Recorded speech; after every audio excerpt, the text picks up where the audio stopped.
Halo, Bu. Baiklah, sebelum kita memulai pembelajaran kita, adakah yang bersedia untuk memimpin semua? Saya dulu.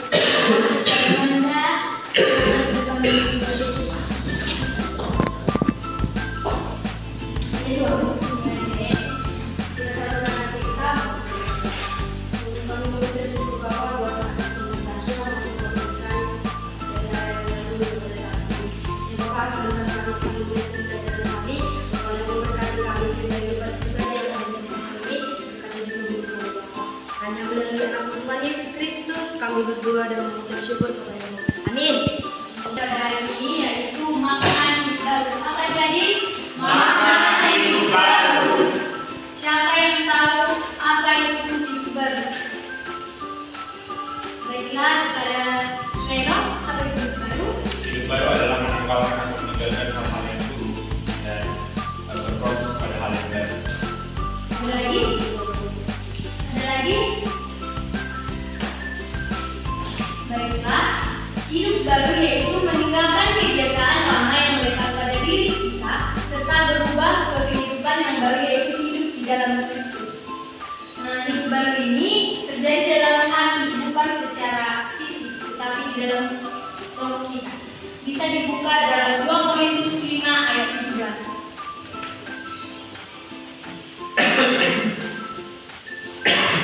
2 Korintus 5 ayat 17. Berat? Martin tolong dibacakan.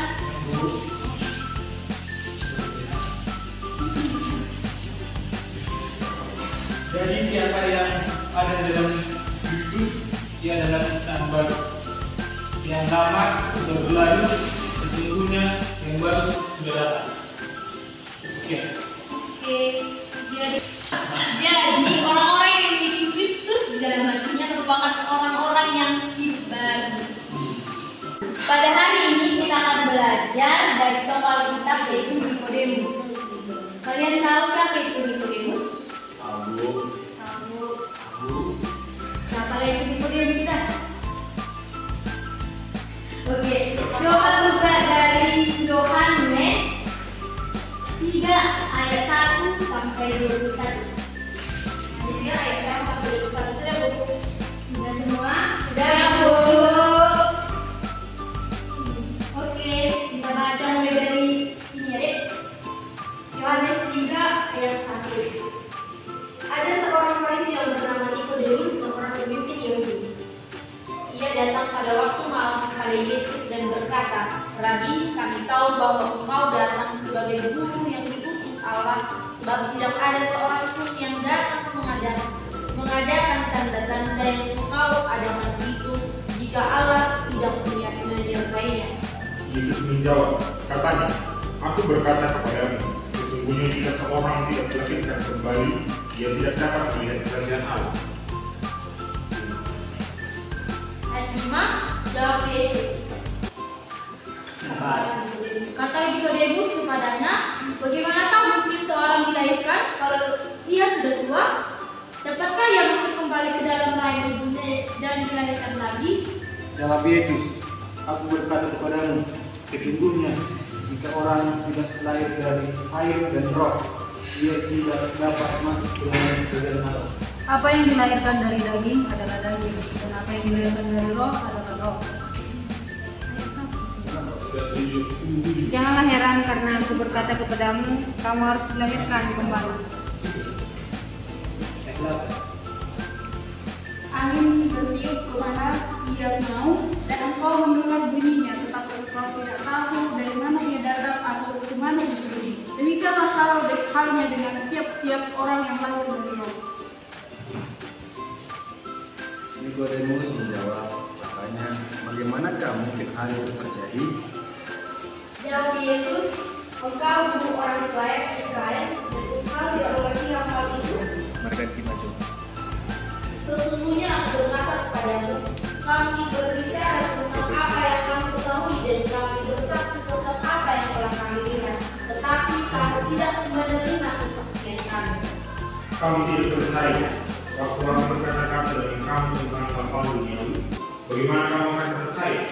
Kalau berkata-kata dengan kamu tentang hal surgawi, Inilah hukuman itu, terang telah datang ke dalam dunia, tetapi masih lebih menyukai kegelapan daripada terang, sebab perbuatan-perbuatan jahat mereka.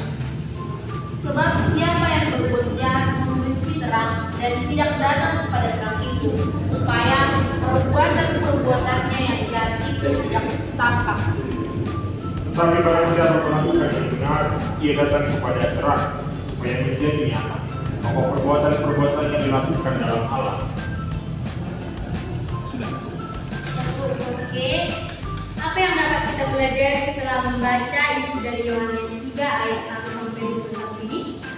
Percakapan tentang dengan Nikodemus.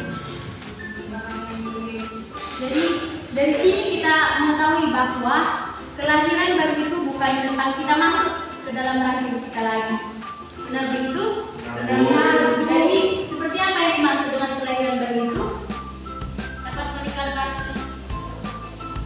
perilaku yang buruk itu dan sekarang yang baik. Oke. Yesus mengatakan di sini bahwa lahir baru itu bukan masuk lagi ke rahim kita. Yang dimaksud Yesus di sini yaitu kelahiran rohani bukan jasmani, yaitu kita menanggalkan semua perbuatan selama kita yang buruk dan kita beralih dan melepaskan semuanya di dalam kita, yaitu dengan percaya kepada Yesus bahwa Yesus merupakan pintu keselamatan yang dapat mengantarkan kita ke dalam kerajaan surga. Jadi selanjutnya yaitu tokoh Paulus. Kalian tahu siapa itu Paulus? Tahu. Siapa Paulus itu? Orang yang membenci umat Kristen pada saat itu. Ya. Dahulu nama Paulus bukanlah Paulus, tetapi Saulus dahulu merupakan orang yang benci kepada ajaran Kristus. Dia sangat membenci hingga ia membunuh semua pengikut Kristus. Tetapi pada saat Yesus datang dan menegur dia pun bertobat dan dia mengalami baru. Bahkan ia menjadi pelayan Kristus. Begitulah kehidupan baru bisa mengubah Paulus yang dahulunya Saulus yang sangat benci Kristus ini berubah menjadi. Tetapi pohon ini tidak ada gunanya kalau dia tidak memiliki buah. Pada suatu hari semua daun-daunnya pasti akan gugur. Tetapi di balik kegugurannya semua daun-daunnya ada sesuatu hal yang terjadi. Seolah semua namun suatu hari daun-daun mulai gugur, pohon yang tadinya indah di dalam menjadi kering. Orang-orang pasti akan berpikir, sayang sekali pohon itu tidak bisa lagi digunakan. Tetapi di balik semua itu ada sesuatu hal yang terjadi. Setelah semua daun gugur, muncullah tunas-tunas baru yang ada di dalam dahan pohon itu. Bahkan bukan hanya daun yang muncul, tetapi muncul juga buah yang banyak. Pohon yang tadinya dikenal karena daunnya yang indah dan berudang, kini telah menjadi pohon yang memiliki buah yang lebat. Nah, seperti itulah kehidupan kita adik-adik. Ketika kita hanya mengandalkan diri kita sendiri, kita tidak sadar bahwa kita tidak bermanfaat bagi teman-teman kita semua. Namun, kenyataannya kita tidak memiliki arti, tidak bermanfaat. Saat kita memutuskan untuk hidup baru, pasti akan banyak tantangan dan cobaan yang akan kita hadapi. Seperti pohon tadi yang disebut, banyak orang yang mengatakan dia akan mati dan tidak bermanfaat lagi. Tetapi sebenarnya tidak begitu adik-adik. Karena setelah dia menguburkan semua daun-daunnya, itu diibaratkan seperti kelakuan buruk kita. Setelah kita menanggalkan semua kebiasaan kita akan melahirkan kebiasaan baru yaitu hidup dalam Kristus. Kita akan menumbuhkan perbuatan-perbuatan baik dan akan menumbuhkan buah-buah yang baik yang akan bermanfaat bagi orang-orang di sekitar kita. Ketika kita meninggalkan kehidupan yang lama dan hidup baru dalam Kristus, kita akan menjadi buah berkat bagi orang lain jauh lebih baik daripada yang tadi. Lalu bagaimana cara menjadi hidup baru pada masa ini? Adik-adik bisa Membacanya yang di atas? Coba kita baca bersama-sama. 1, 2, 3 ya. Percaya pada Yesus, terima Tuhan sebagai Juru Selamat, dan mintalah perlindungan atas dosa. 2, tinggalkan kebiasaanmu. Mulai tinggalkan hal-hal yang tidak sesuai dengan ajaran Tuhan. 3, pelajari firman Tuhan. Luangkan waktu untuk membaca Alkitab sebagai panduan hidup. 4, berdoa setiap hari. Bermobil saja dengan Tuhan untuk minimal pembinaan dan keluarga. 5, jadilah berkat bagi orang lain. Kembalilah melakukan kebaikan untuk orang di sekitar. Jadi, apakah adik-adik sudah melakukan apa yang ada di kita ini? Begitu. Berarti adik-adik semua belum melakukan hidup baru. Jadi mulai sekarang kita harus bisa melakukan semua yang ada di sini, yaitu percaya pada Yesus, tinggalkan kebiasaan buruk, mempelajari firman Tuhan, berdoa setiap hari, dan menjadi berkat bagi orang-orang lain di sekitar kita. Yang selanjutnya yaitu bagaimana hidup baru di dalam Kristus. Hidup baru dalam Kristus adalah kehidupan yang diubah oleh kasih Tuhan, di mana kita dibebaskan dari dosa-dosa masa lalu dan diberi kesempatan untuk menjadi pribadi yang lebih baik. Ini berarti hidup dengan tujuan baru, meninggalkan kebiasaan buruk dan berusaha untuk menjalani dan meninggalkan kebiasaan buruk, serta hidup yang mengenerasi kemampuan dan pengharapan dari Tuhan. Kita mulai berpikir, berbicara, dan bertindak dengan cara yang menunjukkan kita berbeda, menjalani hidup yang lebih damai untuk kita dan menjadi berkat bagi orang lain. Baiklah, apakah ada pertanyaan dari adik-adik semua?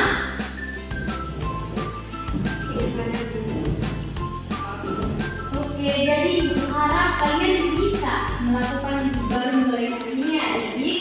Ya, Bu. Oke, sebelum kita mengakhiri pembelajaran kita ini, kita akan berdoa. Mari kita bersama berdoa. Tuhan, terima kasih Bapak, kasih karunia-Mu kami mempelajari yaitu makna hidup baru. Apa yang baik buat pelajari ini menjadi pedoman bagi kehidupan kami agar kami dapat melaksanakannya. Kami menjadi hidup baru dalam Yesus Kristus. Bapak yang baik, kami akan pulang dari tempat ini. Kiranya Engkau memberkati kami di dalam Anak-Mu dan Yesus Kristus. Kami telah berdoa. Amin. Baiklah, cukup sekian pembelajaran kita ya anak-anak. Ya.